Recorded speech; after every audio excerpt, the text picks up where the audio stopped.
श्रीगुरुभ्यो नमः। अभ्रमं भङ्गरहितमजडं विमलं सदा आनन्दतीर्थमतलं भजे तापत्रयापहम्। तपोविद्याविरक्त्यादि सद्गुणघाकरानहं वादिराजगुरुं वन्दे हयग्रीवपदाश्रया। भूतराज नमस्तुभ्यं वादिराजगुरो प्रिय विद्राव्य सर्वबाधां न सदा त्वं रक्षणं कुरु. ಇವತ್ತಿನ ಕಥೆ ಶೀರ್ಷಿಕೆಯನ್ನು ನಾನು ನಿಮ್ಮೆಲ್ಲರಿಗೂ ಪರಿಚಯ ಮಾಡೋಕ್ಕೆ ಮುಂಚೆ ಒಂದಷ್ಟು ಪೀಠಿಕೆಯನ್ನು ಹಾಕಕ್ಕೆ ಇಷ್ಟಪಡ್ತೀನಿ. ಸಾಮಾನ್ಯವಾಗಿ ನೀವು ಯಾವ್ದಾದ್ರು ಗೃಹ ಪ್ರವೇಶಕ್ಕೆ ಹೋದರೆ ಅಥವಾ ಇನ್ನೂ ಕಟ್ತಾ ಇದ್ದಾರೆ ಇನ್ನವಾಗಲೂ ಗೃಹ ಪ್ರವೇಶ ಟೈಮಲ್ಲೂ ಆ ಬಿಲ್ಡಿಂಗ್ ಮೇಲೆ ಒಂದು ರಾಕ್ಷಸನ ಚಿತ್ರನೋ ಅಥವಾ ಏನೋ ಒಂದು ಚಿತ್ರ ಹಾಕಿರ್ತಾರೆ. ಎಲ್ಲ ಹೊಸ ಬಿಲ್ಡಿಂಗ್ಗಳಲ್ಲೂ ಈ ಚಿತ್ರನ ನೋಡ್ತೀರಾ. ಇದು ಒಂದು ಕಡೆ ಆದರೆ ಸಾಮಾನ್ಯವಾಗಿ ಜನರಲ್ಲಿ ಹಲವಾರು ರೀತಿಯ ಭಯ ಇರುತ್ತೆ. ಮನೇಲೆ ಒಬ್ಬರೇ ಇದ್ರೆ ಒಂಥರ ಭಯ, ನಮ್ಮ ವಿಷಯದಲ್ಲೇ ನಮ್ಮ ಬಗ್ಗೆನೇ ನಮಗೆ ಭಯ. ಯಾಕೆಂದ್ರೆ ನಮ್ಮಲ್ಲಿ ಎಷ್ಟೋ ಕನ್ಫ್ಯೂಷನ್ಸ್ ಇರುತ್ತೆ, ಎಷ್ಟೋ ಡೌಟ್ಸ್ ಇರುತ್ತೆ. ಹೀಗಾಗಿ ಅದ್ರ ಬಗ್ಗೆ ನಮಗೆ ಭಯ, ಪ್ಲಸ್ ಜನಗಳಿಂದ ಭಯ. ಅಥವಾ ದಾರಿಲಿ ಹೋಗ್ತಾ ಇರ್ತೀವಿ, ಇನ್ಯಾರೋ ತಮ್ಮ ಸಾಕು ನಾಯಿನ ಕರ್ಕೊಂಡು ವಾಕಿಂಗ್ ಹೋಗ್ತಿರ್ತಾರೆ, ಆ ನಾಯಿನ ನೋಡಿ ಭಯ. ದಾರಿಲಿ ಆಕ್ಸಿಡೆಂಟ್ ಆಗ್ಬಿಟ್ರೆ ಅಂತ ಭಯ. ಒಟ್ಟಿನಲ್ಲಿ ನಮ್ಮ ಹತ್ರ ಭಯ ಎಷ್ಟಿದೆ, ಯಾವ್ಯಾತಕ್ಕೆ ಭಯ ಪಡ್ತೀರಾ ಅಂತ ಹೇಳಿದ್ರೆ ನಮ್ಮ ಹತ್ರ ಲಿಸ್ಟು ತುಂಬ ದಿನಸಿ ಸಾಮಾನ್ಗಿಂತ ದೊಡ್ಡ ಲಿಸ್ಟು, ನಮಗೆ ಅಷ್ಟೊಂದು ಭಯದ ಲಿಸ್ಟ್ಗಳು ನಮ್ಮ ಹತ್ರ ಸಿಗುತ್ತೆ. ಆದರೆ ನಾವು ದಿನ ದೇವ್ರ ಪೂಜೆ ಮಾಡೋದು, ನಮಸ್ಕಾರ ಹಾಕೋದು ಎಲ್ಲ ಮಾಡ್ತಿರ್ತೀವಿ. ಆದರೆ ನಮಗೆ ದೇವ್ರು ಕಾಪಾಡ್ತಾರೆ ನಮ್ಮನ್ನ ನಂಬಿಕೆಗಿಂತ ಭಯದ ಲಿಸ್ಟೇ ಗಟ್ಟಿಯಾಗಿರುತ್ತೆ ಎಷ್ಟೋ ಸಂದರ್ಭದಲ್ಲಿ ಮನುಷ್ಯನಿಗೆ. ಅದನ್ನೆಲ್ಲ ಮೀರಿ ನಿಲ್ಲಬೇಕಾದ್ರೆ ನಮಗೆ ಸಹಾಯಕ್ಕೆ ದೇವರು ಇದ್ದೇ ಇದ್ದಾನೆ, ಖಚಿತವಾಗಿಯೂ ಸರಿಯೇ ಸರಿ. ಆದರೂ ಇನ್ನೊಂದು ಶಕ್ತಿಯನ್ನು ಭಗವಂತ ನಮಗೆ ಪರಿಚಯ ಮಾಡಿಕೊಟ್ಟಿದ್ದಾನೆ. ಅಥವಾ ಮಧ್ವ ಸಂಪ್ರದಾಯದ ಪರಂಪರೆಯಲ್ಲಿ ಬಂದಂತಹ ಮುಂದೆ ಬರುವ ಬ್ರಹ್ಮಸ್ಥಾನಕ್ಕೆ ಬರುವಂತಹ, ಆ ಸ್ಥಾನವನ್ನು ಅಲಂಕರಿಸುವಂತಹ, ಅದಕ್ಕೆ ಯೋಗ್ಯರಾದಂತಹ ಸಾಕ್ಷಾತ್ ಶ್ರೀರಾಮಚಂದ್ರನಿಂದನೇ ಅಂಗೀಕೃತವಾದಂತಹ ಸ್ಥಾನವನ್ನು ಪಡೆದಿರುವವರು ನಮ್ಮ ಸೋದೆ ಮಠದ ವಾದಿರಾಜ ತೀರ್ಥರು. ಅವರ ಬಳಿ ಒಬ್ಬ ಶಿಷ್ಯ, ಅವರ ಕಥೆನ ಇವತ್ತು ನಾನು ಹೇಳಕ್ ಹೊರಟಿದ್ದೀನಿ. ಸೊ ಭೂತರಾಜರು ಅಂತ ನೀವು ಸಾಮಾನ್ಯವಾಗಿ ಕೇಳಿರ್ತೀರ. ಕೇಳಿಲ್ದೆ ಹೋದ್ರೆ ಎಲ್ಲ ಭೂತಗಳಿಗೂ ರಾಜ ಅಂತ. ಅದನ್ನು ನೀವು ಆ ರೀತಿನೂ ಬೇಕಾದ್ರೆ ನೀವು ಅರ್ಥ ಮಾಡ್ಕೊಳ್ಬಹುದು. ಸಾಮಾನ್ಯವಾಗಿ ಮಧ್ವ ಸಂಪ್ರದಾಯವನ್ನು ಫಾಲೋ ಮಾಡೋರು ಎಲ್ಲರ ಮನೆ ಮುಂದೆನೂ ಈ ರೀತಿ ಈ ಭೂತರಾಜರದ ಚಿತ್ರವನ್ನು ಹಾಕೊಂಡಿರ್ತಾರೆ ತಮ್ಮ ಮನೆಯ ಮುಂದೆ. ಯಾವ ಭೂತಗಳ ಕಾಟ ಬರದೇ ಇರಲಿ ಅಂತ. ಅಷ್ಟೇ ಅಲ್ಲದೆ ಯಾರ ಹೊಟ್ಟೆ ಕಿಚ್ಚು, ಯಾವ ರೀತಿಯ ಶತ್ರುಬಾಧೆ ಯಾವುದೂ ಬರದೇ ಇರಲಿ ಅಂತ. ನರಸಿಂಹದೇವರು ಇದಿಷ್ಟು ಮಾಡ್ತಾರೆ, ಇವರ ಅವಶ್ಯಕತೆ ಏನು ಅಂತ ಕೇಳಬಹುದು. ಭಗವಂತನ ಭಕ್ತರಾಗೇನೆ ಇವ್ರಿಗಿಷ್ಟು ಶಕ್ತಿ ಇದೆ ಅಂದ ಮೇಲೆ ಭಗವಂತ ಮಾಡ್ತಾನೆ ಅಂತ ಏನು ಹೇಳೋದು. ಸೊ ಅವರ ಶಿಷ್ಯತ್ವದಲ್ಲಿ ಇದ್ಕೊಂಡು ಈತ ಇಷ್ಟೆಲ್ಲ ಮಾಡ್ತಾರೆ. ಆದ್ರೆ ಇವ್ರಿಗೆ ಭೂತರಾಜರು ಅಂತ ಯಾಕೆ ಹೆಸರು ಬಂತು, ಈ ಕೆಲಸ ಮಾಡೋಂಗೆ ಯಾಕಾಯ್ತು, ಆ ಕಥೆಯನ್ನು ನಾವು ಇವತ್ತು ನೋಡಬಹುದು. ಆದರೆ ಅವರ ಫೋಟೋನ ಮನೆ ಮುಂದೆ ಹಾಕೋದು ಅಥವಾ ಈಗೇನು ಸ್ತೋತ್ರವನ್ನು ನಾನು ಹೇಳಿದೆ ಅದನ್ನು ಹೇಳೋ ಉದ್ದೇಶ ಏನು ಅಂದ್ರೆ ಕೆಟ್ಟ ದೃಷ್ಟಿ. ಆ ಕೆಟ್ಟ ದೃಷ್ಟಿ ಕೆಲವೊಮ್ಮೆ ಕೆಟ್ಟ ದೃಷ್ಟಿಯಿಂದ ನೋಡಿರಲ್ಲ ಬೇರೆ ಜನಗಳು, ಆದ್ರೂ ನಮ್ಗೆ ಆ ದೃಷ್ಟಿ ತಗಲಿರುತ್ತೆ. ಅದನ್ನ ನಾವು ಎಲ್ಲರೂ ಅನುಭವ ಮಾಡಿರ್ತೀವಿ. ದೊಡ್ಡವ್ರಿಗೆ ಆಗ್ಬೋದು, ಚಿಕ್ಕವ್ರಿಗೆ ಆಗ್ಬೋದು, ಈ ರೀತಿ ಅನುಭವ ಆಗಿರುತ್ತೆ. ಅಥವಾ ನಿಜವಾಗ್ಲೂ ಕೆಟ್ಟ ದೃಷ್ಟಿಯಿಂದನೇ, ಅಥವಾ ಹೊಟ್ಟೆ ಕಿಚ್ಚಿಂದ, ಅಥವಾ ಇನ್ನೊಬ್ರು ನಾಶ ಆಗ್ಲಿ ಅಂತಾನೆ ಮಾಡಕ್ ಹೊರಟಿರುವಂತಹ ಸೇಡಿನಿಂದ, ಹಲವಾರು ಕಾರಣಗಳಿಂದ ನಮ್ಗೆ ಈ ಕೆಟ್ಟ ದೃಷ್ಟಿಯಿಂದ ನಮ್ಮ ಉನ್ನತಿ, ನಮ್ಮ ಏಳಿಗೆಯಲ್ಲಿ ಹಲವಾರು ಅಡಚಣೆಗುಂಟಾಗೋ ಸಾಧ್ಯತೆ ಇರುತ್ತೆ. ಕೆಲವೊಮ್ಮೆ ಸೋಲು ಅನುಭವಿಸ್ಬೇಕಾಗತ್ತೆ, ಅವಮಾನ ಅನುಭವಿಸ್ಬೇಕಾಗತ್ತೆ. ಈ ರೀತಿಯದ್ದನ್ನು ದಾಟೋದು ಹೇಗೆ ಅಂತ ಅಂದಾಗ ನಮ್ಗೆ ಈ ಸಹಾಯಕ್ಕೆ ಬರೋರು ಈ ಭೂತರಾಜರು. ಯಾರೋ ಮನೆಯ ಮುಂದೆ ಈ ಫೋಟೋ ಇರುತ್ತೆ, ಅದ್ರ ಬಗ್ಗೆ ಶ್ರದ್ಧೆ ಇರಬೇಕು. ಅದು ಕಥೆನಲ್ಲಿ ಹೇಳ್ತಾ ಹೋಗ್ತಾ ನಿಮ್ಗೆ ಅದರ ಪ್ರಾಧಾನ್ಯತೆ ಅರ್ಥ ಆಗುತ್ತೆ. ಎಲ್ಲದಕ್ಕೂ ಪ್ರಧಾನವಾದದ್ದು ಮನಸ್ಸು ಹಾಗೂ ನಂಬಿಕೆ. ಯಾಕೆ ಅಂದ್ರೆ ಈ ಭೂತರಾಜನ ಅಂತರ್ಯಾಮಿಯಾಗಿ ಭಗವಂತ ಇದ್ದೇ ಇರ್ತಾನೆ, ಅದು ಸತ್ಯವೇ ಸರಿ. ಯಾಕೆಂದ್ರೆ ಈ ಭೂತರಾಜರು ಮುಂದೆ ರುದ್ರರಾಗುವಂತಹ ಸ್ಥಾನವನ್ನ ಕರುಣಿಸಿದಾನೆ ಭಗವಂತ, ಅದು ಕೂಡ ಅಷ್ಟೇ ಸತ್ಯ. ಅದು ಕಥೆಯ ಕೊನೆಯ ಭಾಗದಲ್ಲಿ ನಮ್ಗೆ ಅದು ಹೇಗೆ ಅಂತ ನಮ್ಗೆ ಖಚಿತವಾಗತ್ತೆ. ಸೊ ಒಟ್ಟಾರೆ ವಾದಿರಾಜರ ಶಿಷ್ಯರಾದಂತಹ ಈ ಭೂತರಾಜರ ಕಥೆಯನ್ನ ಇವತ್ತು ನಾವು ನೋಡೋಣ. ಇದು ಸೋಂದೆ ಮಠದ ವಾದಿರಾಜ ತೀರ್ಥರ ಶಿಷ್ಯನಾದಂತಹ ಈ ಭೂತರಾಜರ ಕಥೆ. ಇದು ಹೇಗೆ ಶುರು ಆಯ್ತು ಅಂದ್ರೆ, ಪ್ರಥಮವಾಗಿ ತ್ರೇತಾಯುಗದಲ್ಲಿ ರಾಮಚಂದ್ರ ದೇವರು ರಾವಣನ ಸಂಹಾರ ಮಾಡಿದ್ಮೇಲೆ ಹಲವಾರು ಜನ ಅಂದ್ರಂತೆ, ನಿನಗೆ ಬ್ರಾಹ್ಮಣನ ಹತ್ಯೆ ಮಾಡಿದ್ಯಾ, ಈಗ ನೆಕ್ಸ್ಟ್ ಬ್ರಹ್ಮ ಹತ್ಯೆ ದೋಷ ಬಂದ್ಬಿಟ್ಟಿದೆ ಅಂತ.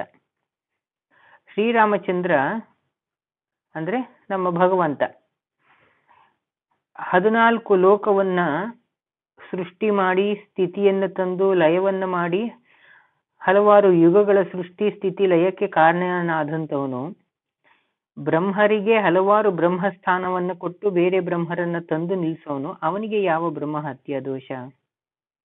ಆದ್ರೂ ಕೂಡ ಲೋಕಾರೂಢಿಗೆ ಹೇಳದಂತೆ, ಯಾರು ನನ್ನ ಬ್ರಹ್ಮ ಹತ್ಯೆ ದೋಷವನ್ನು ತಗೊಳ್ತೀರಾ ಅಂತ. ಅದಕ್ಕೆ ಒಬ್ಬ ಬ್ರಾಹ್ಮಣನಾದವನು ಅತ್ಯಂತ ಚೆನ್ನಾಗಿ ವೇದವನ್ನು ಓದಿಕೊಂಡು ಅತ್ಯಂತ ಸಾಧನೆಯನ್ನು ಮಾಡಿದಂತಹ ಶ್ರೇಷ್ಠನಾದ ಒಬ್ಬ ಬ್ರಾಹ್ಮಣ ಬಂದು ಹೇಳದಂತೆ, ನನಗಿರುವ ಬ್ರಹ್ಮಜ್ಞಾನಕ್ಕೆ, ನನಗಿರುವ ತತ್ವಜ್ಞಾನಕ್ಕೆ ಈ ಬ್ರಹ್ಮಹತ್ಯೆ ದೋಷ ಏನು ದೊಡ್ಡದಲ್ಲ, ನಾನ್ ತಗೊಳ್ತೀನಿ ಅಂತ ಮುಂದೆ ಬಂದಂತೆ. ನಾವು ಮಾಡಬಾರ್ದಾದ ಮೊದಲನೇ ತಪ್ಪೇನೆ ಇದು. ಒಂದು, ದೇವರು ತಪ್ಪು ಮಾಡ್ತಾನೆ ಅನ್ನೋ ನಂಬಿಕೆ ತಂದ್ಕೊಳ್ಳೋದು, ಅಥವಾ ದೇವರಲ್ಲೂ ಒಂದು ದೋಷ ಇದೆ, ಅಥವಾ ದೇವರಲ್ಲೂ ಒಂದಷ್ಟು ಲೋಪದೋಷಗಳಿದೆ ಅಂತ ಅನ್ಕೊಳ್ಳೋದು, ಅಥವಾ ದೇವ್ರಿಗೂ ಅಸಾಧ್ಯವಾಗದೇ ಇರೋದು ಒಂದಷ್ಟು ಇದೆ ಅನ್ಕೊಳ್ಳೋದು, ಅಥವಾ ದೇವ್ರ ಅಧರ್ಮ ಮಾಡ್ತಾನೆ ಅನ್ಕೊಳ್ಳೋದು. ಈ ರೀತಿಯೆಲ್ಲ ಯಾವಾಗ ಚಿಂತನೆ ಬಂತೋ, ನರಕದಲ್ಲಿ ನಾವು ಪರ್ಮನೆಂಟ್ ಗಿರಾಕಿ ಅಂತ ನಾವೇ ಕನ್ಫರ್ಮ್ ಮಾಡ್ಕೊಂಡ್ಬೇಕು. ಅದಕ್ಕೇನು ಬೇರೆ ಯಾರು ಹೇಳ್ಬೇಕಾಗೇ ಇಲ್ಲ. ಯಾವಾಗ ಇವನು ಭಗವಂತನ ಬಗ್ಗೆ ಆ ರೀತಿಯಾದಂತಹ ಅಹಂಕಾರದ ನುಡಿಗಳನ್ನು ನುಡಿದ, ರಾಮಚಂದ್ರ ಅವನಿಗೆ ಬ್ರಹ್ಮರಾಕ್ಷಸನಾಗುವಂತೆ ಶಾಪ ಕೊಟ್ರಂತೆ. ಅವನು ಅವಾಗ ಅತ್ಯಂತ ದೀನವಾಗಿ ಬೇಡ್ಕೊಂಡಂತೆ, ಅಯ್ಯೋ ದೇವರೇ, ಇಂಥ ದೊಡ್ಡ ಶಿಕ್ಷೆ ಕೊಟ್ಬಿಟ್ರಲ್ಲ ನನ್ನ ಅಹಂಕಾರಕ್ಕೆ, ನನ್ನ ಕ್ಷಮಿಸಿ, ನಾನು ಉದ್ಧಾರ ಮಾಡಬೇಕು ಅಂದಾಗ, ಅವಾಗ ತ್ರೇತಾಯುಗದಲ್ಲಿ ಭಗವಂತ ಹೇಳಿದಂತೆ, ಮುಂದೆ ಕಲಿಯುಗದಲ್ಲಿ ಒಬ್ಬ ಜ್ಞಾನಿಗಳು ಬರ್ತಾರೆ, ಬ್ರಹ್ಮಸ್ಥಾನವನ್ನು ಅಲಂಕರಿಸುವ ಭಾವಿ ಸಮೀರ ಅಂತ ಕರೀತಾರೆ. ಸಮೀರ ಅಂದ್ರೆ ವಾಯುದೇವರು, ಬ್ರಹ್ಮ. ಹನುಮ, ಭೀಮ, ಮಧ್ವ, ವಾಯುದೇವರು ಎಲ್ಲರೂ ಒಂದೇ ತಾನೆ. ಹಾಗೆ ಸೊ ಭಾವಿ ಸಮೀರನಾಗುವಂತಹ ಸ್ಥಾನವನ್ನ ಪಡೆಯುವಂತಹ ಒಬ್ಬ ಬ್ರಾಹ್ಮಣ ಶ್ರೇಷ್ಠ ಜ್ಞಾನಿ ಮುಂದೆ ಕಲಿಯುಗದಲ್ಲಿ ನಿನಗೆ ಸಿಗ್ತಾನೆ, ಅವನಿಂದನೇ ನಿನಗೆ ಉದ್ಧಾರ ಅಂತ ಶ್ರೀರಾಮಚಂದ್ರ ಹೇಳಿರ್ತಾನೆ. ಸರಿ, ಆ ಜನ್ಮದಿಂದ ಅವನು ಮುಕ್ತಿ ಹೊಂದಿ ಬ್ರಹ್ಮರಾಕ್ಷಸನಾಗಿ ಅವನು ಬದರಿಯಲ್ಲಿ ಹೋಗಿ ಸೇರ್ಕೊಂಡಿರ್ತಾನಂತೆ. ಅವನು ಬದರಿಯಲ್ಲಿ ಹೋಗಿ ಸೇರ್ಕೊಂಡಿದ್ದಾಗ ಅವನ ಒಂದು ಅಂಶದಲ್ಲಿ, ಅಂದ್ರೆ ಅವನ ಆತ್ಮ ಏನಿದೆ, ಒಂದು ಅಂಶ ಬ್ರಹ್ಮರಾಕ್ಷಸನಾಗಿ ಒಂದು ಮರದ ಮೇಲೆ ಕೂತಿತ್ತು. ಇನ್ನೊಂದು ಅಂಶ ಅದೇ ಊರಿನ ಕೂರ್ಮ ಅಂತ ಒಬ್ಬ ರಾಜ ಇದ್ದ. ಆ ರಾಜನ ಆಸ್ಥಾನದಲ್ಲಿ ಹೆಂಗಿದ್ರು ಇವನಿಗೆ ಹೋದ ಜನ್ಮದಲ್ಲಿ ಮಾಡಿದ್ದ ಸಾಧನೆ ಇತ್ಯಲ್ಲ, ಪಾಂಡಿತ್ಯದು, ಆ ಪಾಂಡಿತ್ಯದ ಸಾಧನೆ ಅವನ ಆತ್ಮಕ್ಕೆ ಸಂಸ್ಕಾರ ಇದ್ದಿದ್ದ ಕಾರಣ ರಾಜನ ಆಸ್ಥಾನದಲ್ಲಿ ದೊಡ್ಡ ಪಂಡಿತನಾಗಿ ಕೆಲಸಕ್ಕೆ ಸೇರ್ಕೊಂಡಿದ್ದಂತೆ. ಹಲವಾರು ಭಕ್ತರೆಲ್ಲ ಬರೋರು, ತಮ್ಮ ವಾದವನ್ನ ಮಂಡಿಸೋದು, ಇವನ್ ಎಲ್ಲರ ವಾದವನ್ನ ಖಂಡಿಸೋದು, ಎಲ್ಲರನ್ನು ಸೋಲಿಸೋದು, ಈ ರೀತಿಯಾಗಿ ನಡೆಸ್ಕೊಂಡು ಬಂದಿದ್ದಂತೆ. ಹಾಗಂತ ಆ ಸಂದರ್ಭದಲ್ಲಿ ಏನೋ ಅವನಿಗೇನೋ ಅಹಂಕಾರ ಕಡಿಮೆ ಆಗಿತ್ತು ಅಂತ ಏನಿಲ್ಲ. ಆ ಸಂದರ್ಭದಲ್ಲೂ ಅವನಿಗೆ ಅತ್ಯಂತ ಗರ್ವ ಎಲ್ಲವೂ ಇತ್ತು. ಸರಿ, ಅದೇ ಸಂದರ್ಭದಲ್ಲಿ ವಾದರಾಜರೊಮ್ಮೆ ಆ ಊರಿಗೆ ಭೇಟಿ ಕೊಟ್ರಂತೆ. ಅವಾಗ ಎಲ್ರು ಹೇಳಿದ್ರಂತೆ, ನೋಡಪ್ಪ, ಅಲ್ಲ ನೋಡಿ ಗುರುಗಳೇ, ಈ ರೀತಿ ಇಲ್ಲೊಬ್ಬ ಪಂಡಿತನಿದ್ದಾನೆ, ನೀವು ಅವನನ್ನು ಸೋಲಿಸ್ಲೇಬೇಕು, ಎಲ್ರೂ ನಾ ಸೋಲಿಸ್ತೀನಿ ಅಂತ ಅವನು ಅನ್ಕೊಳ್ತಾ ಇದ್ದಾನೆ ಅಂತ.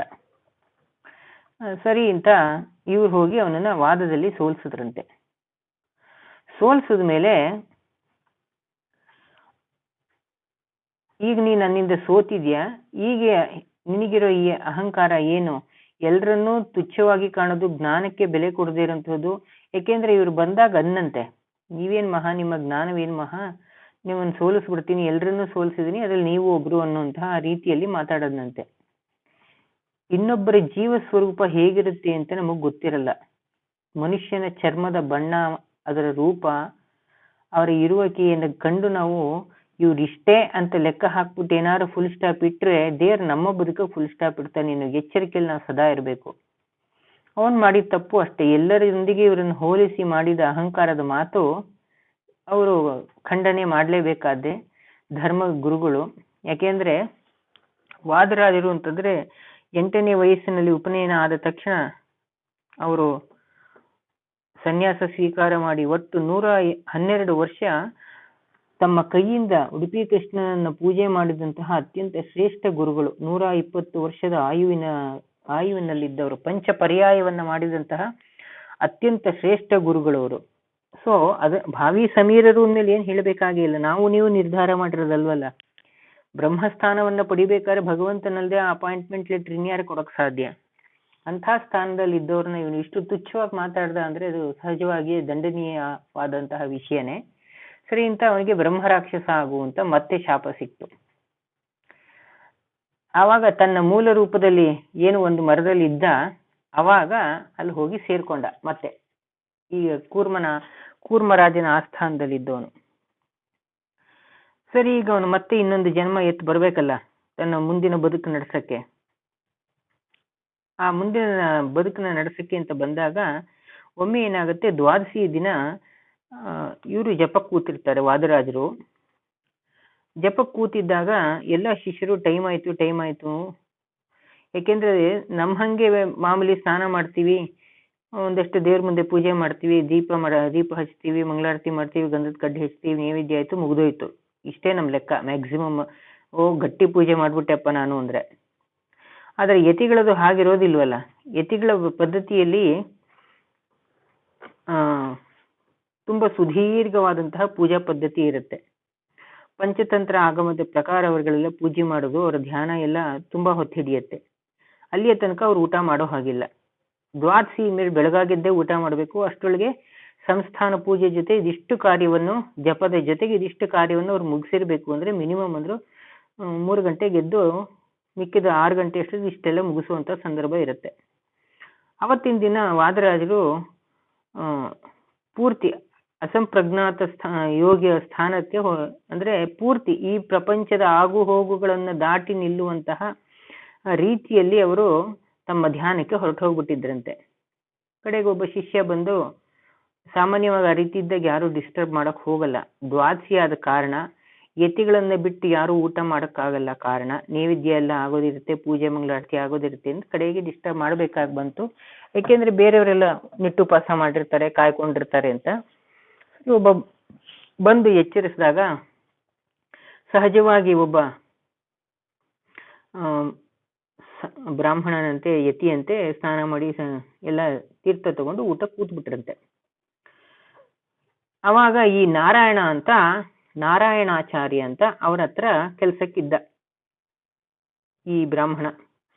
ಯಾವ ಭೂತರಾಜನ ಬಗ್ಗೆ ನಾವು ಮಾತಾಡ್ತಾ ಇದೀವಿ ಅದೇ ನಾರಾಯಣಾಚಾರ್ಯ ಅಂತ ಈಗ ವಾದರಾಜರ ಆಶ್ರಮದಲ್ಲಿ ವಾದರಾಜರ ಶಿಷ್ಯನಾಗಿ ಅವರ ಹತ್ರ ಪಾಠ ಕಲಿತಾ ಇದ್ದ. ಆಗ್ಲೂ ವೇದಾಂತ ಪಾರಂಗತನಾಗಿ ಪಂಡಿತನಾಗಿಯೇ ಇದ್ದ. ಇನ್ನೊಂದು ಹೆಸರು ಇತ್ತು, ನಾರಳತ್ತಾಯ ಅಂತನೂ ಕರೆಯೋರವನ್ನ. ನಾರಾಯಣಾಚಾರ್ಯ ಅಂತ ಒಂದು ಹೆಸರಾದ್ರೆ ನಾರಳತ್ತಾಯ ಅಂತ. ನಾರಳ ಅಂತಾನೆ ಒಂದು ಜಾಗ ಇದೆ. ಮೂಡುಬಿದ್ರೆಯಿಂದ 15 ಕಿಲೋಮೀಟರ್ ಹೋದ್ರೆ ಗಂಜಿ ಮಠ ಅಂತ ಸಿಗುತ್ತೆ. ಅಲ್ಲಿ ಈ ಭೂತರಾಜರ ಉಯ್ಯಾಲೆ ಎಲ್ಲಾನು ಇದೆ. ರತ್ನ ಗರ್ಭತೀರ್ಥರು ಅನ್ನುವಂಥ ಅತ್ಯಂತ ಶ್ರೇಷ್ಠ, ಅತ್ಯಂತ ಶಕ್ತಿಯುತವಾದಂತಹ ಮಧ್ವಾಚಾರ್ಯರ ಅನುಯಾಯಿಯಾಗಿ ಬಂದಂತಹ ಅದೇ ಸಂಪ್ರದಾಯದ ವೈಷ್ಣವ ಧರ್ಮ ಪಾಲನೆಯ ಯತಿಗಳವರು ರತ್ನ ಗರ್ಭತೀರ್ಥರು ಅಂತ. ಅಲ್ಲಿ ಭೂತರಾಜರ ಒಂದು ತೂಗುಯ್ಯಾಲೆ, ತೂಗು ಮಂಚ ಇದೆ. ವರಾಹ ತೀರ್ಥನು ಕೂಡ ಇದೆ. ಅತ್ಯಂತ ಶ್ರೇಷ್ಠವಾದ ತಪಸ್ಸಿಗೆ ಹೇಳಿ ಮಾಡಿಸಿದಂತಹ ಜಾಗ. ಸೊ ಆ ನಾರಾಯಣಾಚಾರ್ಯ ಈ ವಾದರಾಜರ ಹತ್ರ ಶಿಷ್ಯತ್ವವನ್ನು ವಹಿಸ್ಕೊಂಡು ಮಾಡ್ತಾ ಇದ್ದ. ಯಾವಾಗ ವಾದರಾಜ್ ಎಲ್ಲ ಶಿಷ್ಯರಿಗೂ ಲೇಟ್ ಆಗತ್ತೆ ಅಂದ್ರು ತಮ್ಮ ನಿತ್ಯದ ಪರಂಪರೆಯನ್ನ ಬಿಟ್ಟು ಡೈರೆಕ್ಟ್ ಆಗಿ ಸ್ನಾನ ಮಾಡಿದ್ರು, ಗೋಪಿ ಚೆನ್ನ ಹಚ್ಕೊಂಡ್ರು, ತೀರ್ಥ ತಗೊಂಡ್ರು, ಊಟಕ್ಕೆ ಹೋದ್ರು, ಊಟನೂ ಮುಗಿಸಿದ್ರು. ಊಟ ಎಲ್ಲ ಮುಗಿಸಿ ತಾವು ಸಂಚಾರಕ್ಕೆ ಹೊರಡೋ ತರ ಕಾಡಿಗೆ ಸಂಚಾರಕ್ಕೆ ಅಂತ ಹೊರಟರು. ಕಾಡಿನಲ್ಲಿ ಸುತ್ತ ನೋಡಿ ಏಕಾಂತವಾದ ಸ್ಥಳದಲ್ಲಿ ಕೂತು ಭಗವಂತನ ಧ್ಯಾನವನ್ನ ಮಾಡಿ ಒಂದು ಮರದ ಕೆಳಗೆ ತಾವು ತಿಂದಿದ್ರಲ್ಲ ಊಟ ಅಷ್ಟನ್ನು ಅದೇ ರೀತಿಯಾಗಿ ಒಂದೊಂದೇ ಐಟಮ್ನ ಎಲೆ ಮೇಲೆ ಜೋಡಿಸ್ದಂಗೆ ಜೋಡಿಸ್ತಾ ಬಂದ್ರಂತೆ. ನಾವೇನಾರ ಆಹಾರ ತಿಂದ್ರೆ 1/4 ಗಂಟೆನೂ ಬೇಕಾಗಿಲ್ಲ, ತಿಂದ ಮರುಕ್ಷಣವೇ ಅದು ಹೊರಗೆ ಬರ್ಬೇಕಾದ್ರೆ ಯಾವ ರೂಪದಲ್ಲಿ ಇರುತ್ತೆ ನಮ್ಮೆಲ್ರಿಗೂ ಗೊತ್ತೇ ಇದೆ. ಆದ್ರೆ ಇವರಿಗಿದ್ದಂತಹ ತಪಶಕ್ತಿ ಹಾಗೂ ಭಗವಂತನ ಅನುಗ್ರಹ, ಹಯಗ್ರೀವ ದೇವರ ಅನುಗ್ರಹ ಎಷ್ಟಿತ್ತು ಅಂದ್ರೆ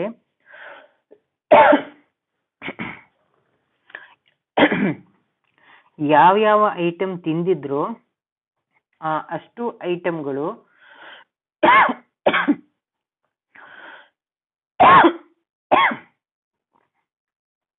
ಹಾಗೇನೆ ನೀಟಾಗಿ ಒಂದೊಂದೇ ಜೋಡಿಸ್ತಾ ಬಂದ್ರಂತೆ. ಅದನ್ನ ಈತ ನಾರಾಯಣಾಚಾರ್ಯ ಮರದ ಹಿಂದೆ ನಿಂತು ಕದ್ಕೊಂಡು ನೋಡ್ತಾ ಇದ್ದ. ಅದು ವಾದರಾಜರಿಗೆ ಗೊತ್ತಾಯ್ತು. ನನ್ನ ಹಾಗೂ ಭಗವಂತನ ಏಕಾಂತದ ಮಧ್ಯದಲ್ಲಿ ಈ ರೀತಿಯಾದಂತಹ ಗುರುವಿಗೆ ವಿರುದ್ಧವಾದಂತಹ ಅವರ ಪರ್ಮಿಷನ್ ಇಲ್ಲದೆ ಮಾಡಿದಂತಹ ಕಾರ್ಯಕ್ಕೋಸ್ಕರ ನಿನಗೆ ಬ್ರಹ್ಮರಾಕ್ಷಸನ ಗತಿ ಬರಲಿ ಅಂತ ಬ್ರಹ್ಮರಾಕ್ಷಸ ಆಗು ನೀನು ಅಂತ ಶಾಪ ಕೊಟ್ರು. ಆಲ್ರೆಡಿ ಮೊದಲನೇ ಅಕೌಂಟೇ ಇನ್ನೂ ಸೆಟ್ಲ್ ಆಗಿಲ್ಲ, ಅದ್ರಲ್ಲಿ ಮತ್ತೊಂದು ಸರಿ ಬ್ರಹ್ಮರಾಕ್ಷಸನಾಗುವಂತ ಯಾವಾಗ ಗತಿ ಬಂತೋ ಅವಾಗ ಅವನು ಕೇಳ್ಕೊಂಡಂತೆ, ಅಯ್ಯೋ ಈ ರೀತಿ ಅಂದ್ಬಿಟ್ರೆ ನನ್ನ ಗತಿ ಏನು, ನಾನು ಏನ್ ಮಾಡ್ಲಿ ಅಂತ. ಸರಿ ನೀನು ಹೋಗಿ ಬದ್ರಿಕಾಶ್ರಮದಲ್ಲಿ ದಾರಿನಲ್ಲಿ ಸೇರ್ಕೋ. ಅವನ್ ಕೇಳಿದ್ನಂತೆ, ನನ್ನ ಉದ್ಧಾರ ಮಾಡ್ಬೇಕು, ಏನಾದ್ರು ಒಂದು ದಾರಿ ತೋರಿಸ್ಕೊಡಿ ಅಂತ. ಸರಿ ಬದ್ರಿಕಾಶ್ರಮದ ದಾರಿನಲ್ಲಿ ಹೋಗಿ ಸೇರ್ಕೊ. ನೀನು ಯಾರ್ಯಾರು ಬದರಿಗೆ ಅಂತ ಬರ್ತಾರೋ ಭಗವಂತನ ದರ್ಶನಕ್ಕೆ, ಬದ್ರಿನಾರಾಯಣನ ದರ್ಶನಕ್ಕೆ ಅಂತ ಯಾರ್ಯಾರು ಅಯೋಗ್ಯರು ಇರ್ತಾರೋ ಅವ್ರೆಲ್ರನ್ನು ನೀನು ತಿಂದು ಮುಕ್ಬಿಡು ಅಂತ ಹೇಳಿದ್ರಂತೆ. ಹೇಗ್ ಗೊತ್ತಾಗತ್ತೆ ನನ್ನ ಮುಕ್ತಿ ಹೇಗೆ ಅಂದ್ರೆ, ನೀನು ಅಲ್ಲಿ ಬಂದವ್ರಿಗೆಲ್ಲ ಒಂದು ಪ್ರಶ್ನೆ ಕೇಳು. ಏನಂತ ಪ್ರಶ್ನೆ ಕೇಳು? ಆ ಕ ಮಾ ವೈ ಕೇನ ಸ್ನಾತಃ ಅಂತ ಕೇಳು. ಅವಾಗ ಯಾರು ನಿಂಗೆ ಉತ್ತರ ಕೊಡ್ತಾರೋ ಅವರನ್ನು ಬಿಟ್ಬಿಡು. ಯಾರು ಉತ್ತರ ಕೊಡಲ್ವೋ ಅವಾಗ ನಿನಗೆ ಅವರು ಅಯೋಗ್ಯರು ಅಂತ ಗೊತ್ತಾಗತ್ತೆ, ಅವ್ರನ್ನ ಕಡ್ಲೆಪುರಿ ತರ ತಿಂದು ಮುಗಿಸ್ಬಿಡು ಅಂತ. ಸರಿ ಇಂತ ಹೋಗಿ ಆ ಬ್ರಹ್ಮರಾಕ್ಷಸ ಆ ಬದರಿಯ ದಾರಿಯಲ್ಲಿ ಹೋಗಿ ಸೇರ್ಕೋತು. ಸರಿ ಬದ್ರಿಯಲ್ಲಿ ಹೋಗಿ ಸೇರ್ಕೊಂಡ್ಮೇಲೆ ಒಮ್ಮೆ ಏನಾಯ್ತು, ವಾದರಾಜರು ಅದೇ ಮಾರ್ಗವಾಗಿ ಬದ್ರಿಗೆ ಹೋಗುವಂತಹ ಸಂದರ್ಭ ಬಂತು. ಈಗ ಯಾರೇ ಬರಬೇಕು, ಯಾರೇ ಬಂದ್ರು ಅದೇ ಪ್ರಶ್ನೆ, ಆಕ ಮಾವೈ ಕೇನ ಸ್ನಾತಃ ಅಂತ ಕೇಳಬೇಕು, ಉತ್ತರ ಕೊಡ್ಬೇಕು. ಉತ್ತರ ಕೊಟ್ಟವ್ರು ಉಂಟು, ಇಲ್ದಿದ್ರೆ ಇಲ್ಲ ಅಂತ. ಸರಿ ವಾದರಾಜರು ಒಮ್ಮೆ ಬದರಿಕಾಶ್ರಮದ ಯಾತ್ರೆಗೆ ಅಂತ ಹೊರಟಾಗ ದಾರಿ ಮಾರ್ಗವಾಗಿ ಬದರಿಗೆ ಯಾವ ಕಡೆ ಹೋಗ್ಬೇಕು, ದೇವಸ್ಥಾನಕ್ಕೆ ಹತ್ತಿರದ ದಾರಿ ಯಾವುದು ಅಂತ ಅಲ್ಲೆಲ್ಲ ಕೇಳ್ಕೊತಾ ಹೊರಟ್ರಂತೆ. ಅದಕ್ಕೆ ಅಲ್ಲಿದ್ದ ಜನಗಳೆಲ್ಲ ಅಂದ್ರಂತೆ, ಈ ಕಡೆಯಿಂದ ಹೋಗ್ಬೇಡಿ, ನೀವು ಈ ಕಡೆ ಲಾಂಗ್ ರೂಟ್ ಇಂದಾನೆ ಹೋಗಿ, ಆ ಕಡೆಯಿಂದ ಹೋದ್ರೆ ಅಲ್ಲೊಬ್ಬ ಬ್ರಹ್ಮರಾಕ್ಷಸ ಇದ್ದಾನೆ, ಎಲ್ರನ್ನು ತಿಂದು ಮುಗಿಸ್ತಾ ಇದ್ದಾನೆ, ನೀವಲ್ಲಿ ಹೋದ್ರೆ ನಿಮಗ್ ತೊಂದರೆ ಆಗತ್ತೆ ಅಂತ.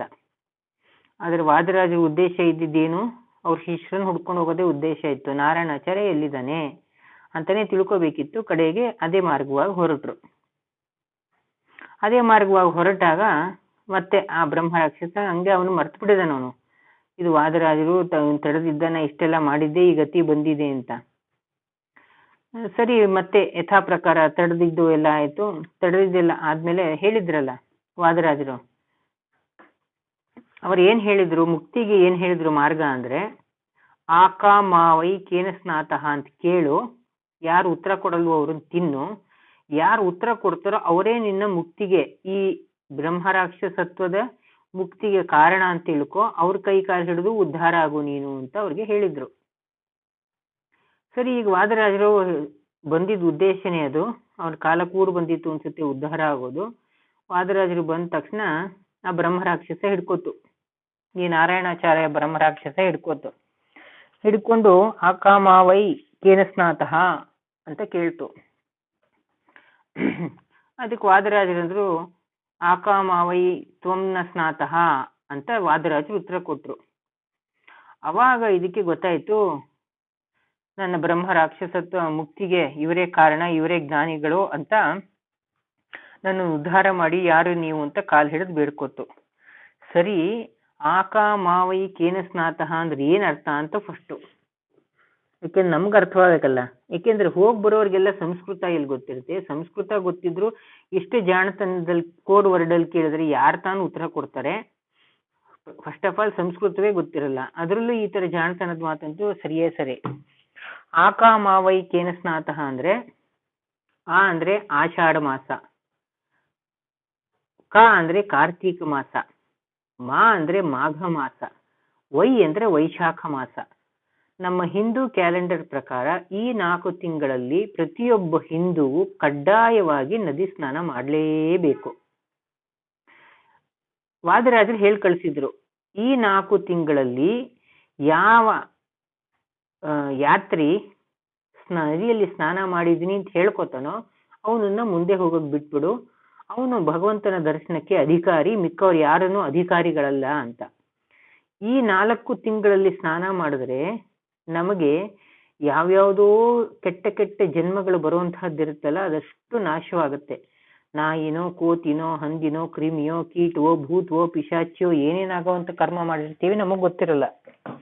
ಅದೆಲ್ಲ ಕರ್ಮವನ್ನು ದಾಟಕ್ಕೆ ಈ 4 ತಿಂಗಳು ಆಷಾಢ, ಕಾರ್ತಿಕ, ಮಾಘ, ಇನ್ನೇನು ಕಾರ್ತಿಕ ಮಾಸದ ಸ್ನಾನ ಶುರು, ಮಾಘ ಹಾಗೂ ವೈಶಾಖ ಮಾಸ ಕಡ್ಡಾಯವಾಗಿ ಪ್ರತಿಯೊಬ್ಬ ಹಿಂದುವೋ, ಪ್ರತಿಯೊಬ್ಬ ಬ್ರಾಹ್ಮಣ ಅಲ್ಲ, ಪ್ರತಿಯೊಬ್ಬ ಹಿಂದುವು ಸ್ನಾನ ಮಾಡಲೇಬೇಕು. ಆ ನದಿ ತೀರಗಳಲ್ಲಿ ಅಲ್ಲಿರುವ ಕ್ಷೇತ್ರ ಸ್ಥಳಗಳಲ್ಲಿ ದಾನ ಧರ್ಮ ಮಾಡಲೇಬೇಕು. ಇಲ್ಲದೇ ಇದ್ರೆ ಇವೆಲ್ಲ ಕಟ್ಟಿಟ್ಟು ಬುತ್ತಿ ಅಂಥವ್ರು. ಸೊ ಕೇನ ಸ್ನಾತ ಅಂದ್ರೆ ಯಾರು ಮಾಡಿಲ್ಲ ಅಂತ. ಅದಕ್ಕೆ ವಾದರಾಜರು ಬಂದಾಗ, ಇಷ್ಟು ವರ್ಷದಿಂದ ಇಷ್ಟು ಜನ್ಮಗಳ ತನಕ ನೀನು ಬ್ರಹ್ಮರಾಕ್ಷಸ ಆಗಿದ್ದಿ, ಹೀಗಾಗಿ ನೀ ಸ್ನಾನ ಮಾಡಿಲ್ಲ ಅಂತ ವಾದರಾಜರು ಉತ್ತರ ಕೊಟ್ರು ಆ ಬ್ರಹ್ಮರಾಕ್ಷಸ ನಾರಾಯಣಾಚಾರ್ಯಂಗೆ. ಅವಾಗ ವಾದರಾಜರು ಏನ್ ಹೇಳಿದ್ರು, ನಿನ್ನ ಪ್ರಶ್ನೆಗೆ ಯಾರು ಉತ್ತರ ಕೊಡ್ತಾರೋ ಅವರೇ ನಿನ್ನ ಮುಕ್ತಿಗೆ ಕಾರಣರಾಗ್ತಾರೆ. ಸಾಮಾನ್ಯವಾಗಿ ಶಾಪ ಕೊಟ್ಟವರೇ ತಾನೇ ಶಾಪದ ವಿಮುಕ್ತಿಯನ್ನು ಸೂಚಿಸಿರ್ತಾರೆ.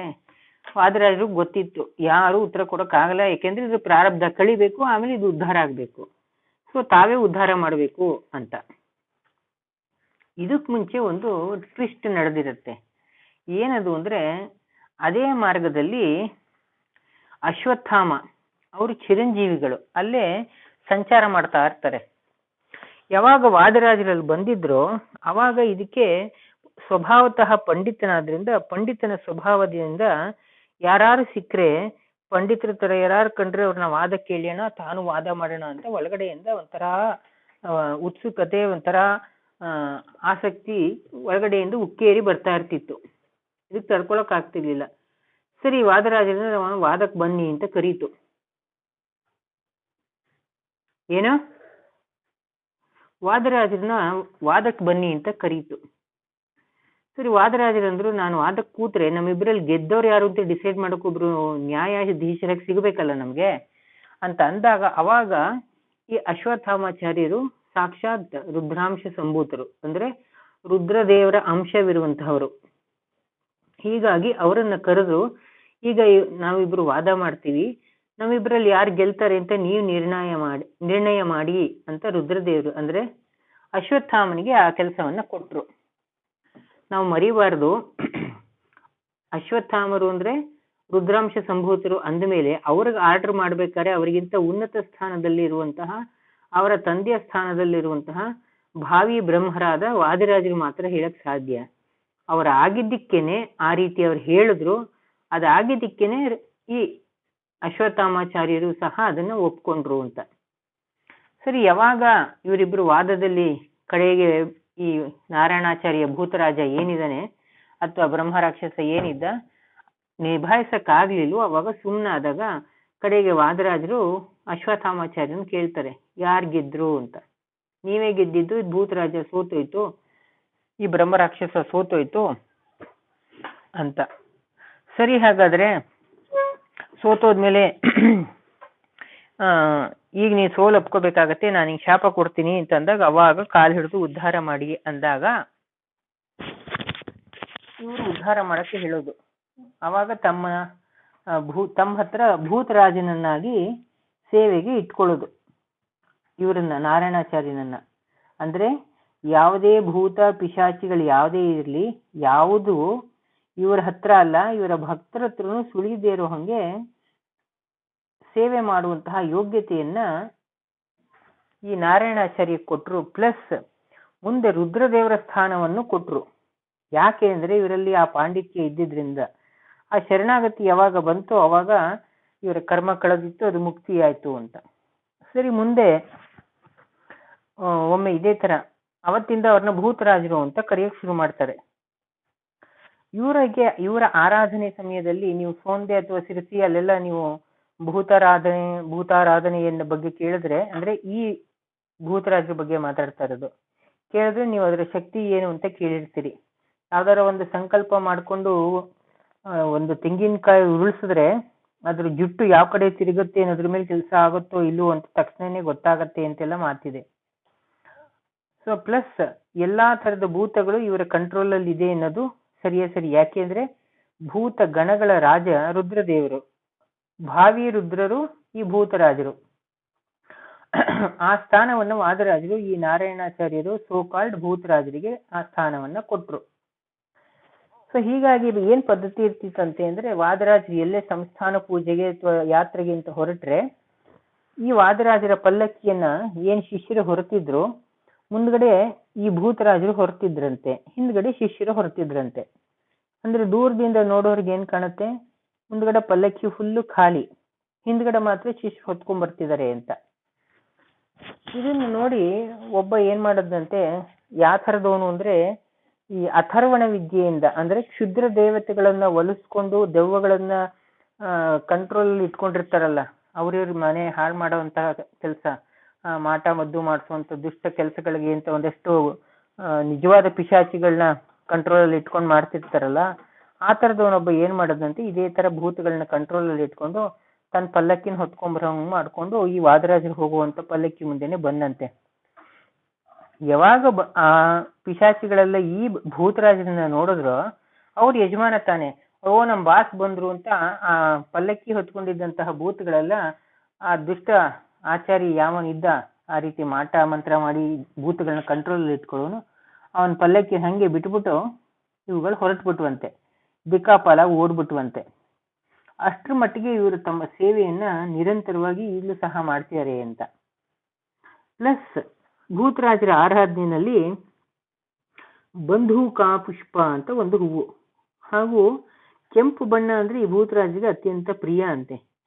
ಕೇಪಳ ಅಥವಾ ಕಿಸ್ಗಾರ ಅಂತಾನೂ ಕರೀತಾರಂತೆ.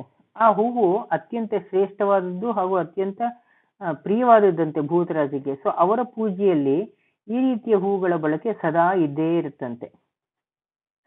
ಅಂದ್ರೆ ಒಟ್ಟಿನಲ್ಲಿ ಏನ್ ತಿಳ್ಕೋಬೇಕು ಅಂದ್ರೆ, ದುಷ್ಟ ಶಕ್ತಿಗಳು ನಮ್ಮನ್ನ ಯಾವಾಗ ತಲುಪಕ್ ಸಾಧ್ಯ, ನಮ್ಮಲ್ಲಿ ಅದಕ್ಕೆ ಬೇಕಾದಂತಹ ದುಷ್ಟತೆಯ ಸ್ವಭಾವವನ್ನ ನಾವು ರೂಢಿಸ್ಕೊಳ್ಳೋದು. ದುಷ್ಟ ಸ್ವಭಾವದಲ್ಲಿ ಎರಡು ರೀತಿ, ಒಂದು ನಾವ್ ಇನ್ನೊಬ್ಬರಿಗೆ ದುಷ್ಟರಾಗೋದು, ಇನ್ನೊಂದು ನಮಗ್ ನಾವೇ ದುಷ್ಟರಾಗೋದು. ಅದ್ರಲ್ಲಿ ಮೊದಲನೇದೇ, ಎರಡನೇದೇ ತುಂಬಾ ಜಾಸ್ತಿ ಕೆಲಸ ಮಾಡ್ತೀವಿ ನಾವು. ಯಾಕೆಂದ್ರೆ ನಮಗ್ ನಾವು ಉಪಕಾರ ಮಾಡ್ಕೊಳ್ಳೋದು ಕಡಿಮೆ, ನಮ್ಮ ಉದ್ಧಾರಕ್ಕೋಸ್ಕರ ನಾವು ಶ್ರಮ ಪಡಲ್ಲ, ಕಾರಣ ಕೊಟ್ಕೊಂಡು ಬೇರೆ ಬೇರೆ ಕೆಲಸಕ್ಕೆ ನಮ್ಮ ಟೈಮ್ ವೇಸ್ಟ್ ಮಾಡ್ತಿರ್ತೀವಿ. ಅಂದ್ರೆ ಒಂದ್ ರೀತಿಲಿ ನಾವು ಪ್ರಪಂಚದ ಅಜ್ಞಾನದ ಹಲವಾರು ಭೂತಗಳನ್ನ ನಾವೇ ಸಾಕೋತೀವಿ. ಈಗ ನೀವು ಸಾಮಾನ್ಯ ಕೇಳಿರ್ತೀರ, ಅವ್ರ ಮೈ ಮೇಲೆ ಭೂತ ಬಂತು, ಇವ್ರ ಮೈ ಮೇಲೆ ಭೂತ ಬಂತು ಅಂತ. ಇನ್ನೊಬ್ರು ಮೈ ಮೇಲೆ ಭೂತ ಬರೋದ ಸಲೀಸಾಗಿದ್ದಿದ್ರೆ ನಮ್ಮ ತಾತ ಮುತ್ತಾತಂದ ಆತ್ಮ ಎಲ್ಲ ನಮ್ಮ ತಲೆ ಮೇಲೆ ಹತ್ಕೊಂಡು ಕೂತ್ಬಿಡ್ಬೇಕಾಗಿರ್ತಿತ್ತು, ಯಾರು ತಿಥಿ ಮಾಡ್ತಾನೆ ಇರ್ಲಿಲ್ಲ. ಸೊ ಯಾವ ಆತ್ಮಗಳು ಅಷ್ಟು ಸಲೀಸಾಗಿ ಬೇರೆ ಲೋಕವನ್ನ ಅಥವಾ ಮನುಷ್ಯ ಲೋಕವನ್ನ ಅಥವಾ ದೇಹವನ್ನ ಪ್ರವೇಶ ಮಾಡೋದಕ್ಕೆ ಪರ್ಮಿಷನ್ ಕೊಟ್ಟಿಲ್ಲ ಭಗವಂತ. ಅದಕ್ಕೆ ಆದ ಒಂದಷ್ಟು ನಿಯಮನಗಳಿವೆ. ಆ ರೀತಿಯಾದಂತಹ ದುಷ್ಟತನ ಮಾಡಿದಾಗ ಮಾತ್ರ ಅದರ ಪ್ರವೇಶ ಸಾಧ್ಯವೇ ಹೊರತು, ಅದ್ರ ಪಕ್ಕದಲ್ಲಿ ನಿಂತಿದ್ರು ಅದು ನಮ್ಮನ್ನ ಸ್ಪರ್ಶ ಮಾಡಕ್ ಸಾಧ್ಯ ಇಲ್ಲ, ನಮ್ಮ ಮೈ ಮೇಲೂ ಬರಕ್ ಸಾಧ್ಯ ಇಲ್ಲ, ಬದುಕಗಂತೂ ಬರಕ್ ಸಾಧ್ಯವೇ ಇಲ್ಲ. ಆದರೆ ಧರ್ಮೋ ರಕ್ಷತಿ ರಕ್ಷಿತಃ, ಧರ್ಮಾಚರಣೆಯನ್ನ ನಾವು ಬಿಡಬಾರದು. ಅದಕ್ಕೆ ಹೇಳಿದ್ದವು ಆಕಾಮಾವೈ, ಆಷಾಢ ಮಾಸ, ಕಾರ್ತೀಕ ಮಾಸ, ಮಾಘ ಮಾಸ ಪ್ಲಸ್ ವೈಶಾಖ ಮಾಸ, 4 ತಿಂಗಳುಗಳು ಅತ್ಯಂತ ಶ್ರೇಷ್ಠವಾದ ದಾನ ಧರ್ಮಕ್ಕೆ, ನದಿ ಸ್ನಾನ, ಸಮುದ್ರ ಸ್ನಾನಕ್ಕೆ, ತೀರ್ಥಯಾತ್ರೆಗಳಿಗೆ ಹೇಳಿ ಮಾಡಿಸಿದಂತಹ ಪರ್ವಕಾಲಗಳು. ಆ ಟೈಮಲ್ಲಿ ನಾವು ಸ್ನಾನ ಮಾಡಲೇಬೇಕು, ದಾನ ಧರ್ಮಗಳು ಮಾಡಲೇಬೇಕು, ಅವಾಗ ಇಷ್ಟೂ ಜನ್ಮಗಳು ಹೋಗುತ್ತೆ ಅಂತ. ಇನ್ನೊಬ್ಬರಿಗೆ ಹೊಟ್ಟೆ ಕಿಚ್ಚಿನಿಂದ ದುಷ್ಟತನವನ್ನ ಮಾಡಿ ಅಹಂಕಾರದಿಂದ ಮೆರೆದರೂ ನಮಗೆ ಪಿಶಾಚತ್ವ ಬರೋ ಸಾಧ್ಯತೆ ಇದೆ. ಈ ಹಿಂದೆ ನಾನು ಕರಡಿಯ ಕಥೆಯನ್ನು ಹೇಳಿದ್ದೆ, ಆ ರಾಜ್ಕುಮಾರನ ಹಾಗೂ ಧ್ಯಾನ ಕಾಷ್ಟರ ಕಥೆಯನ್ನ. ಅವನಿಗೆ ಯಾವ ರೀತಿ ಗತಿ ಆಯ್ತು ಅಂತ ನೀವು ಕೇಳಿದ್ರಿ. ಹಾಗೆ ಸಾಮಾನ್ಯ ಗರುಡನಿಗೆ ಒಮ್ಮೆ 10,000 ವರ್ಷ ತಪಸ್ಸು ಮಾಡಿ ಭಗವಂತನ ವಾಹನ ಆಗಬೇಕು ಅಂತ ಗರುಡ ದೇವರು ತಪಸ್ಸು ಮಾಡಿದ್ರು. ತಪಸ್ಸು ಮಾಡಿ ಭಗವಂತನಿಂದ ಒಲಿಸ್ಕೊಂಡು ಅವರು ಭಗವಂತನ ವಾಹನವಾಗಿರುವಂತ ಸ್ಥಾನ ಸಿಕ್ತು.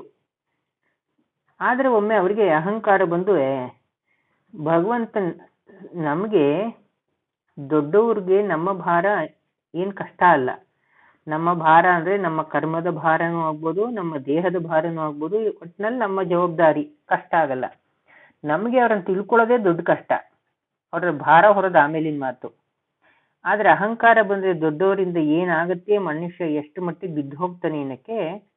ಒಮ್ಮೆ ಏನಾಯ್ತಂತೆ, ಗರುಡ ದೇವರಿಗೇನೆ ಜಂಬ ಬಂದ್ಬಿಡ್ತಂತೆ. ಬಿಡಪ್ಪ, ನಾನು ಭಗವಂತನನ್ನೇ ಹೊತ್ಕೊಂಡು ಹೋಗ್ತೀನಿ, ಏನ್ ಭಗವಂತ ನನ್ನ ಎಲ್ಲಿ ಹೊರಗ್ ಸಾಗದ್ಯಾ, ಭಗವಂತನನ್ನೇ ನಾ ಹೊರ್ತೀನಿ ಅಂತ ಅನ್ನಂತೆ. ಅದಕ್ಕೆ ಭಗವಂತ ಅನ್ನಂತೆ, ನೋಡಪ್ಪ, ನಾನು ನಿನ್ ಬೆನ್ ಮೇಲೆ ಒಂದು ಹೆಬ್ಬೆಟ್ಟು ಇಡ್ತೀನಿ, ನಿಂಗೆ ಸಾಧ್ಯ ಆದ್ರೆ ನೀನ್ ಹಾರ್ಕೊಂಡು ಹೋಗು ಅಂತ. ಭಗವಂತ 14 ಲೋಕವನ್ನ ಧಾರಣೆ ಮಾಡಿರೋನು. ಸೊ ಅವನೇನಾದ್ರು ಮನಸ್ಸು ಮಾಡಿದ್ರೆ ಯಾವ ಗಾತ್ರದಿಂದ ಯಾವ ಗಾತ್ರಕ್ಕೆ ಇಳಿಸ್ಬೋದು, ಎತ್ತಿಸ್ಬೋದು, ಅಥವಾ ತನ್ನ ತಾನು ಬೆಳೆಸ್ಕೋಬಹುದು. ಸಹಜವಾಗಿ ಉತ್ತರ ಗೊತ್ತೇ ಇದೆ, ಗರುಡ ಮೇಲೆ ಹಾರಕ್ ಆಗ್ಲಿಲ್ಲ. ಭಗವಂತನ ಭಾರ, ಆ ಹೆಬ್ಬೆಟ್ಟಿನ ಭಾರವನ್ನ ಅಲ್ಗಾಡ್ಸಕ್ ಆಗ್ಲಿಲ್ಲ. ಈಗ್ಲೂ ಆಕಾಶದಲ್ಲಿ ಎಲ್ಲೇ ಒಂದು ಹದ್ದಿನ ಪಕ್ಷಿ ಜೋರಾಗಿ ತಿರುಗ್ತಾ ಇದ್ರೆ ಒಂದಷ್ಟು ಕಾಗೆಗಳು ಅದರ ತಲೆ ಮೇಲೆ ಬಂದು ಕುಕ್ಕತ್ವಂತೆ. ಇದು ಅದರ ಸಂಕೇತ ಅಂತೆ. ಅಹಂಕಾರಕ್ಕೆ ತಲೆಗೆ ಭಗವಂತ ಮಟ್ಟಿಸ್ತಾನೆ ಇನ್ನೊಬ್ರ ಕೈ ಕೆಳಗೆ. ನಮಗಿಂತ ಚಿಕ್ಕವ್ರು ಬಂದು ನಮ್ಮ ತಲೆ ಮೇಲೆ ಕೂತ್ಕೊಂಡು ಮೆರೆಯೋ ಹಂಗಾಗತ್ತೆ ನಾವು ದೊಡ್ಡವ್ರನ್ನ ನೋಡ ಅಹಂಕಾರ ಪಟ್ರೆ ಅಂತ. ಅಂದ್ರೆ ಯೋಗ್ಯರನ್ನ ಕಂಡ್ರೆ ನಿಮ್ಗೆ ಇಷ್ಟ ಇರ್ಲಿ ಬಿಡ್ಲಿ, ಅವರ ಯೋಗ್ಯತೆಗೆ ಗೌರವ ಸಲ್ಲಿಸುವುದನ್ನ ಬಿಡಬೇಡಿ. ನೀವು ಅವ್ರನ್ನ ಇಷ್ಟ ಪಡ್ಬೇಕಾಗಿಲ್ಲ, ಇಷ್ಟ ಪಡ್ಲಿಲ್ಲ ಅಂದ್ರೆ ನ್ಯಾಯವಾಗಿ ಗೌರವ ಸಲ್ಲಿಸುವುದು ನಿಮ್ ಕರ್ತವ್ಯ. ಯಾವಾಗ ನೀವಂತ ಅವ್ರ ದೊಡ್ಡ ಯೋಗ್ಯತೆ ಉಳ್ಳವ್ರಿಗೆ ಗೌರವ ಸಲ್ಸಕ್ ಆಗ್ಲಿಲ್ಲ, ಅಥವಾ ಅಟ್ಲೀಸ್ಟ್ ದೂರ ಇದ್ಬಿಡ್ಬೇಕು. ಗೌರವ ಸಲ್ಸಕ್ ಇಷ್ಟ ಇಲ್ದೇ ಇದ್ರು ಅವಮಾನ ಮಾಡುವಂತ ಅಪರಾಧ ಮಾಡಿದ್ರೆ ಹದ್ದಾದ್ರೂ ಸಹ ಕಾಗೆ ಕೈಯಲ್ಲಿ ತಲೆ ಕುಟ್ಟಿಸ್ಕೊಂತಂತೆ, ಕುಟ್ಟಿಸ್ಕೊಂಡು ಅಟ್ಟಿಸ್ಕೊಂಡು ಬಂದುವಂತೆ. ಈಗ್ಲೂ ಸಹ ಅಂದ್ರೆ ಈಗ ಅಂದ್ರೆ ಈ ಲೌಕಿಕದ ಪರಿಸ್ಥಿತಿಯಲ್ಲೂ ಸಹ ಎಲ್ಲೇ ಹದ್ದು ಬಂದ್ರು ಅದು ತಲೆಗೆ ಬಂದು ಕುಟ್ಟದಂತೆ ಕಾಗೆಗಳು, ಒಂದಷ್ಟು ಕಾಗೆಗಳು ಒಂದು. ಆ ರೀತಿಯಾದಂತಹ ಗತಿ ಬರುತ್ತೆ. ಅಂದ್ರೆ ನಮ್ಮ ಸಣ್ಣವ್ರ ಕೈಯಲ್ಲಿ ನಾವು ತುಳಿಸ್ಕೊಳ್ಳುವಂತಹ ಗತಿ ಬರುತ್ತೆ. ನೋಡಿ, ನಾವ್ ಹೇಗಿದ್ವಿ ಹೇಗಾಗೋದಿ, ನಮ್ದು ಒಂದ್ ಕಾಲ ಇತ್ತು ಅಂತ ಬರೀ ನೆನ್ಸ್ಕೊಳ್ಳೋಂತ ಗತಿ ಬಂದ್ಬಿಡುತ್ತೆ. ಆಮೇಲೆ ಪಾಸ್ಟ್ ಟೆನ್ಸ್ ಆಗ್ಬಾರ್ದು ನಮ್ಮ ಜೀವನ, ನಮ್ಮ ಕಣ್ಮುಂದೆನೆ ಪ್ರೆಸೆಂಟ್ ಟೆನ್ಸ್ ಆಗಿ ಫ್ಯೂಚರ್ ಜೊತೆ ಬೆಳ್ಕೊತಾ ಹೋಗ್ತಾ ಇರ್ಬೇಕು. ಹಳೇದು ನೆನ್ಸ್ಕೊಂಡು ತೃಪ್ತಿ ಪಟ್ಕೊಳ್ಳುವಂತ ಗತಿ ಬಂತು ಅಂದ್ರೆ ನಾವು ಕೆಳಗ್ ಬಿದ್ದಿದೀವಿ ನಮ್ಮ ಕರ್ಮದಲ್ಲಿ ಅಂತಲೇ ಅರ್ಥ. ಪ್ರಾರಬ್ಧಕ್ಕೆ ಅಟ್ಲೀಸ್ಟ್ ಎಕ್ಸ್ಕ್ಯೂಸ್ ಮಾಡಿಸ್ಕೊಳ್ಳೋ ಚಾನ್ಸ್ ಇರುತ್ತೆ. ಪ್ರಾರಬ್ಧಕ್ಕೆ ಪಶ್ಚಾತ್ತಾಪ ಪಟ್ಕೊಂಡು ಏನ್ ಗತಿ ಬಂತು ಅಪ್ಪ ದೇವ್ರೆ, ಏನ್ ತಪ್ಪು ಮಾಡಿದ್ನೋ ಈ ಗತಿ ಕೊಟ್ಟಿ ಸರಿ ಮಾಡ್ಕೊಡು ಅಂದ್ರೆ ಖಂಡಿತ ದೇವ್ರು ಸರಿ ಮಾಡ್ಕೊಡ್ತಾನೆ, ಆ ಸಫರಿಂಗ್ ನ ಕಡಿಮೆ ಮಾಡ್ತಾನೆ. ಬಟ್ ನಾಟ್ ವಿತ್ ಅಹಂಕಾರ ಅಂತ. ಅದು ಈ ಭೂತರಾಜರ ಕಥೆಯಲ್ಲಿ ನಾವೀಗ ಕಂಡ್ವಿ. ಅಂದ್ರೆ ದೊಡ್ಡವರ ವಿರುದ್ಧ ನೀವು ತಲೆ ಎತ್ತಿ ಈ ರೀತಿ ಮೆರಿಬೇಡಿ. ರಾಮಚಂದ್ರ ದೇವರಿಗೆ ಅವರ ಜೊತೆ ಅವನು ಸರಿಯಾಗಿ ನಡ್ಕೊಂಡಿದ್ದಿದ್ರೆ ಈ ಗತಿ ಬರ್ತಿರ್ಲಿಲ್ಲ. ನಾವು ಇಷ್ಟೆಲ್ಲ ಏನ್ ಹೇಳಿದ್ರು ಮೂಲ ಮೆಸೇಜ್ ಏನು ಅಂದ್ರೆ, ನಾವು ಯುಗಗಳ ಸತ್ಯತೆ ಬಗ್ಗೆ ಮಾತಾಡುವಂತ ಕಾಲದಲ್ಲಿದ್ದೀವಿ, ಪಾತ್ರಗಳ ಸತ್ಯತೆ ಬಗ್ಗೆ ಮಾತಾಡೋ ಕಾಲದಲ್ಲಿದ್ದೀವಿ. ತ್ರೇತಾಯುಗದಲ್ಲೇ ಕಲಿಯುಗದಲ್ಲಿ ಈ ರೀತಿಯಾದ ಒಬ್ಬ ಜ್ಞಾನಿ ನಿನ್ನನ್ನು ಉದ್ಧಾರ ಮಾಡ್ತಾನೆ ಅಂತ ಆ ಭೂತರಾಜನ್ಗೆ ಆ ನಾರಾಯಣಾಚಾರ್ಯನ ಹಳೆಯ ಜನ್ಮದಲ್ಲಿ ಹೇಳಿದವಾಗ ಅದು ಇಲ್ಲಿಯವರೆಗೆ ಬಂದು ನಿಜ ಆಗಿದೆ ಅಂದಮೇಲೆ ದೇವರ ಮಾತಿನ ಸತ್ಯಕ್ಕೆ ಎಲ್ಲಿಂದ ಎಲ್ಲಿಯವರೆಗೆ ಕನೆಕ್ಷನ್ ಇರುತ್ತೆ, ಅಥವಾ ಅಹಂಕಾರ ಪಟ್ರೆ ಎಲ್ಲಿಂದ ಎಲ್ಲಿವರೆಗೂ ಯಾವ್ದ್ರೂ ಸರಿ ಎಳ್ಕೊಂಡೋಗಿ ನಮ್ಗೆ ಬುದ್ಧಿ ಕಲಿಸ್ತೀನಿ ಏನಕ್ಕೆ. ಈ ನಮ್ಮ ಕತೆ ದೊಡ್ಡ ಸಾಕ್ಷಿ ಅಂತ ಹೇಳ್ತಾ ಇದನ್ನ ಭಗವಂತನಿಗೆ ಅರ್ಪಿಸ್ತೀನಿ. ಗುರುಗಳ ಅಂತರ್ಯಾಮಿಯಾದ ಭಗವಂತನಿಗೆ ಹರಿಯೇ ನಮಃ. ಕೃಷ್ಣಾರ್ಪಣ ಮಸ್ತು.